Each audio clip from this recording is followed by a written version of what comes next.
Mengejutkan, Dudung harus turunkan baliho Puan Maharani. Maraknya baliho bergambar sejumlah politisi yang diduga sebagai pencuri star untuk konsultasi Pilpres 2024 turut menjadi perhatian budayawan Sujiwo Tejo. Melalui akun Twitter pribadinya, Sujiwo Tejo, pria yang mendeklarasikan diri sebagai Presiden Jancukers itu, mendukung penuh jika Tentara Nasional Indonesia TNI turun tangan menerbitkan baliho-baliho tersebut. Saya dukung penuh bila tentara kembali turun tangan, turunkan baliho-baliho, kata pria yang akrab disapa Mbah Tejo itu Minggu 8 Agustus. Mbah Tejo menyebutkan, setidaknya ada 2 jenis baliho yang menurutnya pantas diturunkan. Pertama, baliho yang pesannya tidak sejalan dengan perjuangan bangsa melawan pandemi COVID-19. Lalu, jenis kedua adalah baliho yang menurutnya tidak etis terhadap sisa jabatan Presiden Joko Widodo, dalam artian baliho persiapan Pilpres 2024. Bahan balihonya bisa cepat-cepat dimanfaatkan rakyat untuk tenda kaki lima UMKM, soto Lamongan dan lain-lain, tulisnya dikutip dari El Mall Jakarta. Sementara dalam unggahan yang lain, Mbah Tejo secara khusus menyebut nama Pangkostrat Legend Dudung Abdurrahman. Boleh jadi hal ini dilakukannya mengingat saat masih menjabat Pangdam Jaya, Dudung pernah mengerahkan pasukannya untuk menerbitkan baliho ex pemimpin FPI Habib Rizik Syihab. Menurut Mbah Tejo, Dudung yang mengaku pernah menjadi loper koran dan jualan klepon itu seharusnya bisa merasakan bagaimana perasaan rakyat yang sedang berjuang melawan pandemi, tapi malah disuguhi baliho-baliho seperti yang disebut sebelumnya. Legend Dudung, karena biografi, getirnya pasti bisa merasakan bagaimana rasanya rakyat di tengah pandemi gini dikepung oleh baliho-baliho semacam itu, tandasnya. Cuitan Mbah Tejo yang menyebut nama Legend Dudung ini mendapat tanggapan pro dan kontra dari warganet. Di antara mereka, ada yang menilai baliho politisi yang marak sekarang beredar berbeda dengan yang dulu diturunkan TNI. Kalau ternyata mereka politisi tidak melakukan pelanggaran dari segi ukuran, tempat, perizinan, dan aturan Pemda setempat, terus kira-kira menurunkannya atau dasar hukuman apa ya Mbah? Tanya pemilik akun @enimastuti. Etika dan rasa keadilan masyarakat ada di atas hukum-hukum formal, jawab Mbah Tejo. Oleh karena itu, Jenderal Dudung harus peka, karena orang berlomba jadi presiden, karena mengancam Jokowi.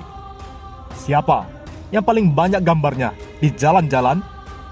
Dia paling banyak duitnya, paling banyak juga mempunyai pendukung, mengurus partai hingga pejabat daerah yang menjadi anak buahnya. Kepak sayap kebinekaan, entah apa ini maksudnya. Kenapa bukan kepak sayap Garuda seperti salah satu judul lagu X-Real, atau kepak sayap merpati yang disebut tak pernah ingkar janji?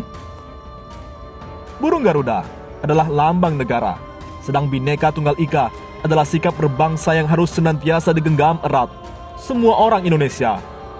Adapun kalau merpati, ia adalah burung yang begitu jinak namun tak mudah ditangkap.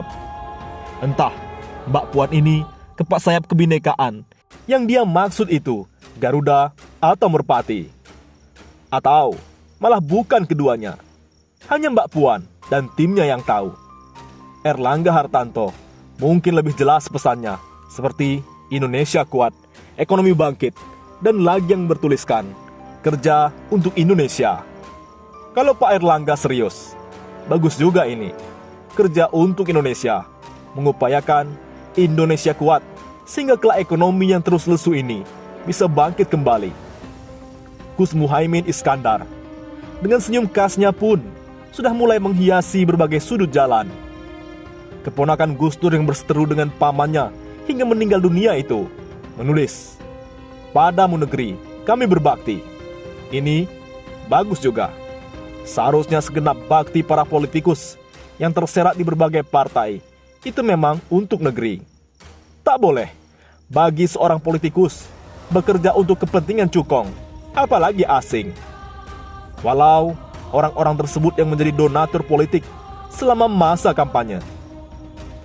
Mas Bambang Harimurti Yudhoyono sebagai mantan tentara tampak paling gagah. Tak jelas juga pesannya pada baliho yang tergambar dirinya. Hanya tertulis, "Siap." Mbak Puan, anak mantan presiden. Gus Imin, keponakan mantan presiden. Mas Agus, anak mantan presiden. Pak Erlangga Hartarto saat ini memimpin partai yang dewan pembinanya pernah menjadi presiden selama 32 tahun. Tapi ironisnya, saat gambar orang-orang yang saya sebutkan di atas bertebaran dan berserak di berbagai tempat, pada saat yang sama, gambar orang sakit atau orang mati akibat COVID terus berseliweran. Entah empati yang tercabut atau simpati yang telah tiada. Tapi yang pasti, keberadaan orang-orang yang sedang berlomba menjadi presiden itu sungguh nyata. Di lain sisi, tanpa baliho, insya Allah 2024 Prabowo Subianto jadi presiden. Insya Allah Prabowo Subianto adalah Capres 2024 yang bisa diamati dan dinilai mulai sekarang. Tidak perlu tunggu ini dan itu, sudah ada bukti. Tidak perlu repot promosi dengan kata dan kalimat yang naratif. Tidak perlu kotori pemandangan dengan baliho-baliho. Dan tak perlu berlindung di balik polesan opini media. Akan terlalu panjang jika harus menulis soal karakter dan rekam jejak hidupnya. Langsung saja pada laporan pandangan mata situasi terkini dari sepak terjang seorang Prabowo Subianto. Kesungguhan dan kemahiran Prabowo Subianto menjalankan tugasnya membangun sistem pertahanan negara sesuai tupoksinya bisa dibaca di berita-berita yang berseliweran. Program Food Estate in Komandonya kini menjadi program primadona yang mampu bergerak progresif di tengah pandemi COVID-19. Ide Prabowo Subianto soal Food Estate sudah menjadi agenda utama yang dijalankan Kemen Pertanian dan didukung ramai-ramai oleh beberapa instansi dan pihak lainnya. Berawal dari Kalimantan Tengah dan kemudian membuat garis memanjang dari ujung Sumatera hingga ke NTT. Dari singkong yang bahan bercandaan dan hinaan, sekarang sudah merambah ke banyak varian komoditi hortikultura. Masih akan ada kejutan dari program Food Estate, yaitu lonjakan penyediaan lapangan kerja, kemungkinan dimulai dari tahun akhir ini. Sampai tulisan ini saya buat, belum ada kritik yang berarti dan beserta bukti negatif mengenai Food Estate. Hal lain, melengkapi aksi kepeduliannya sejak awal, malah paling awal dari pejabat-pejabat lainnya, Prabowo Subianto masih di titik akhir skema penanganan COVID-19, yaitu membangun kapasitas, memperbesar kemampuan Indonesia menghadapi COVID dan wabah biologi lainnya di kemudian hari. Dari perencanaan yang dibuatnya, Prabowo Subianto sepertinya tak hanya melihat COVID-19 sebagai wabah kesehatan semata, tetapi serangan biologi terhadap pertahanan negara, sehingga harus diantisipasi secara militeristik. Ada 3 hal menarik dalam perencanaan Prabowo Subianto soal penanganan COVID. Pertama, memanfaatkan semaksimal mungkin sarana, prasarana dan perangkat militer di bawah Kemhan untuk mengantisipasi wabah yang sedang dan akan terjadi. Salah satunya, menyediakan sedini mungkin prajurit kesehatan dengan membuka fakultas kedokteran militer di Universitas Pertahanan beberapa waktu silam, menyusul fakultas MIPA, kuliah di sini gratis. Kedua, membangun benteng pertahanan, ini istilah saya, dari serangan biologis berupa Center of Excellence di setiap provinsi, untuk menangkal dan mencegah potensi ancaman keamanan kesehatan. Simpelnya, COE adalah keamanan dari serangan kesehatan alias wabah. Ketiga, ada program jaminan pemberian layanan kesehatan mendasar kepada rakyat yang dilanda pandemi.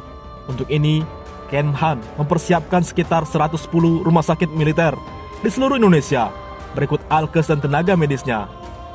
Prabowo Subianto sudah bisa dinilai sejak saat ini atau malah sebelumnya mengenai kemampuannya memimpin negara ini. Prabowo Subianto sudah sedang dan masih akan memberi bukti kelayakan terkait kapasitas kepresidenannya. Abaikan baliho. Jangan mau dibodohi opini dan fitnah. Insya Allah 2024, Prabowo Subianto, Presiden.